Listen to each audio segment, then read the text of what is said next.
The Ruak Ruak bird, also known as the White-breasted Waterhen, Amaurornis phoenicurus, is a bold and vocal wetland bird found across Southeast Asia, especially in rice fields, swamps, and village ponds.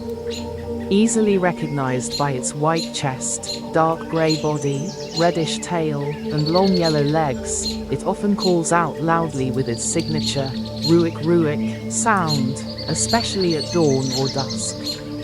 These birds walk with a curious tail-flicking motion and aren't afraid to cross roads or forage near people, feeding on insects, small fish, seeds, and aquatic plants.